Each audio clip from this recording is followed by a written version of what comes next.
Premier livre de Samuel, chapitre 26.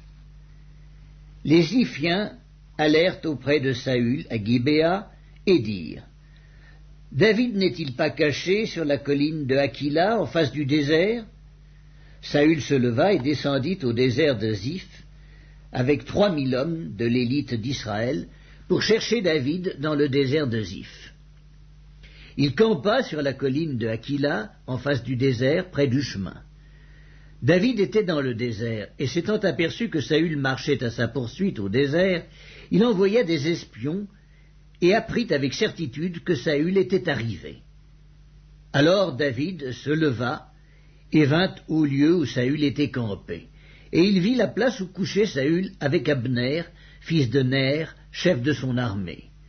Saül couchait au milieu du camp, et le peuple était campé autour de lui. David prit la parole, et s'adressant à Achimélec, Étien, et à Abiscaï, fils de Tseruja et frère de Joab, il dit: Qui veut descendre avec moi dans le camp vers Saül? Et Abiscaï répondit: Moi je descendrai avec toi. David et Abiscaï allèrent de nuit vers le peuple. Et voici, Saül était couché et dormait au milieu du camp, et sa lance était fixée en terre à son chevet. Abner et le peuple étaient couchés autour de lui. Abiscaï dit à David: Dieu livre aujourd'hui ton ennemi entre tes mains. Laisse-moi, je te prie, le frapper de ma lance et le clouer en terre d'un seul coup, pour que je n'aie pas à y revenir. Mais David dit à Abiscaï: Ne le détruis pas, car qui pourrait impunément porter la main sur loin de l'Éternel?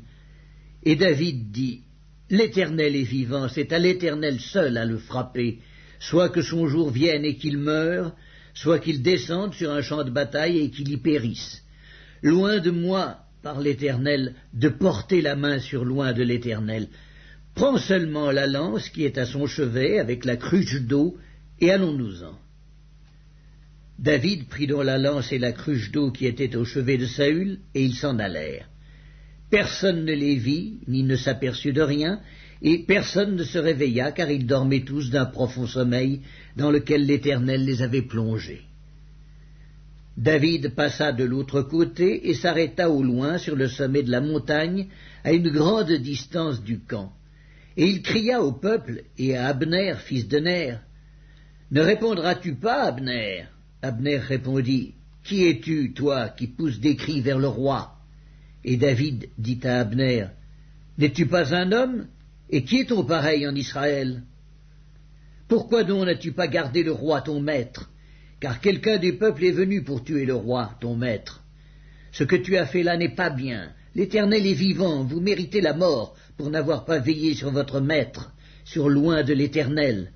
Regarde maintenant où sont la lance du roi et la cruche d'eau qui était à son chevet. Saül reconnut la voix de David et dit: Est-ce bien ta voix, mon fils David? Et David répondit: C'est ma voix, ô roi, mon seigneur. Et il dit: Pourquoi mon seigneur poursuit-il son serviteur? Qu'ai-je fait, et de quoi suis-je coupable? Que le roi, mon seigneur, daigne maintenant écouter les paroles de son serviteur. Si c'est l'Éternel qui t'excite contre moi, qu'il agrée le parfum d'une offrande. Mais si ce sont des hommes, qu'ils soient maudits devant l'Éternel, puisqu'ils me chassent aujourd'hui pour me détacher de l'héritage de l'Éternel, et qu'ils me disent: Va servir des dieux étrangers. Oh, que mon sang ne tombe pas en terre loin de la face de l'Éternel, car le roi d'Israël s'est mis en marche pour chercher une puce, comme on chasserait une perdrix dans les montagnes.